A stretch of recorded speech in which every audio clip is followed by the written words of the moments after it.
እጃችሁን ወደ ኪሳችሁ ከተቱ። እዚህ ያሉ ሳንቲሞች እውነተኛ ናቸው ወይስ የሞት መልእክትና የሀገር ክህደትን የያዙ ሚስጥራዊ ካፕሱሎች? ይህ ታሪክ በ1953 ዓ.ም በብሩክሊን ኒውዮርክ ተራ ቀን ተጀምሮ አሜሪካና ሩሲያን በጦር አፋፍ ላይ ያደረሰ ጉዳይ ነው። ጀግናው የሰለጠነ ወኪል አይደለም። ቢሊ የተባለ ተራ 10 ዓመት ሕፃን ልጅ ነው።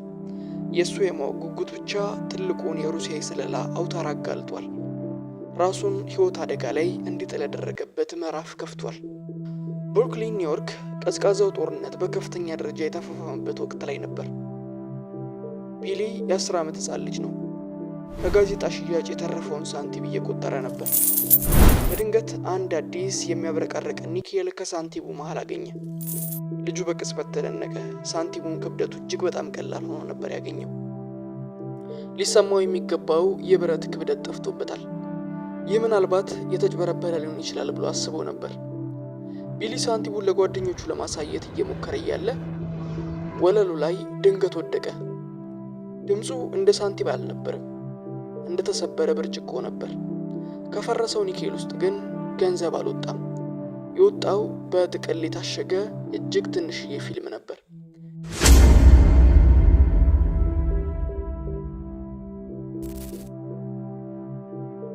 ቢሊና ጓደኞቹ በፍርሃት ተመለከቱት።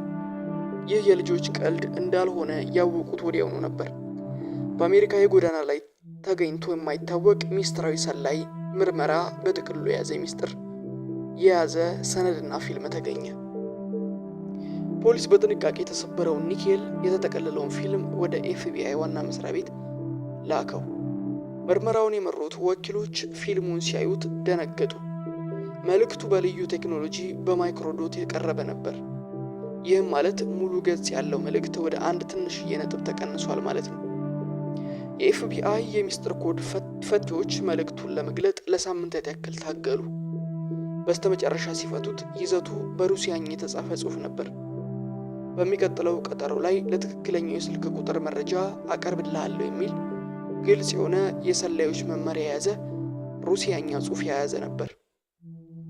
ይህ ኒኬል በብሩክሊን ጎዳናዎች ላይ በዘፈቀደ የወደቀ አልነበረም።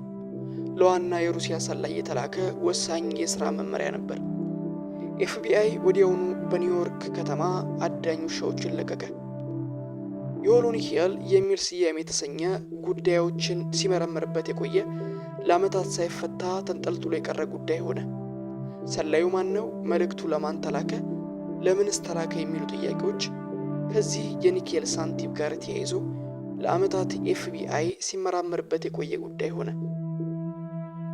ከ4 ዓመታት በኋላ በ1957 ዓ.ም የተንጠለጠለው ሚስጥር ተፈታ። ሬይኖ ኒያይን የሚባል የኬጂቢ ወኪል ወደ አሜሪካ ከመጣ በኋላ ወደ ኤፍቢአይ መስሪያ ቤት ሄደ። ደከመ፣ ስልቶችና በፍርሃት ተሞልቶ ነበር በዚያ ኤፍቢአይ መስሪያ ቤት የቀረበው። ሬይኖም በአሜሪካ ውስጥ የሰላዩ መረብ እንዳለ እንደዚሁም ደግሞ ሚስጥራዊ መረጃዎችን ለማስተላለፍ የባዶ ኒኬሎችን እንደሚጠቀሙ ለኤፍቢአይ ሰላዮች ነገራቸው። ከሁሉም በላይ ኔኒ የአውታሩ መሪ ስም ሰጠ። ስሙም ማርቲን ኮልኒስ የሚባል እንግሊዘኛ ተናጋሪ የፎቶግራፈር አንሺ መስሎ የሚቀርብ ሰው ሲሆን እውነተኛ ማንነቱ ግን ሩዶልፍ አቤል የሚባል ዋና የኬጂቢ ኮሎኔል እንደነበር፣ አቤል በአሜሪካ ላይ እጅግ አደገኛ የሆነ የስለላ ስራ ሲመራ እንደቆየ ነገራቸው። የኒውዮርክ ሚስጥሮችም በዚሁ ላይ የተጠቃለሉ ሆኑ። ኤፍቢአይ ደም ስሮቻቸው እስኪወጠሩ ድረስ ለዓመታት ሲፈልጓቸው የነበሩ ሰላዮች በአንድ የ10 ዓመት ሕፃን ልጅ ሳንቲም ተጋልጦ ተገኘ። በነሐሴ 1957 ዓ.ም የኤፍቢአይ ወኪሎች ሩዶልፍ አቤልን በኒውዮርክ ሆቴል ውስጥ ከበቡት። እጅ ሲሰጥ በፍጹም መረጋጋት ላይ ነበር። ምንም ሳይናገር በጸጥታ ተያዘ። ወኪሎቹ ግን በሱ ክፍል ውስጥ ያገኙት ነገር የስለላ ታሪክን የቀየሩ ነበሩ።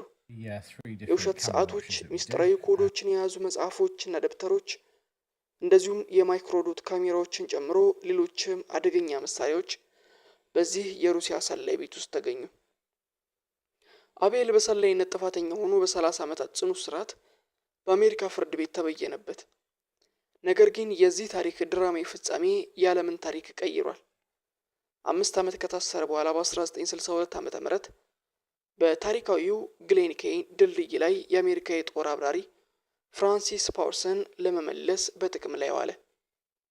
አንድ የ10 ዓመት ህፃን ልጅ በጥርጣሬ የሰበረው ባዶ ኒኬል የዓለምን እጅግ አደገኛ ሰላይ እንዲያዝ፣ ታሪካዊ ሰላዮች ልውውጥ እንዲደረግና የቀዝቃዛው ጦርነት ምዕራፍ እንዲዘጋ ምክንያት ሆነ።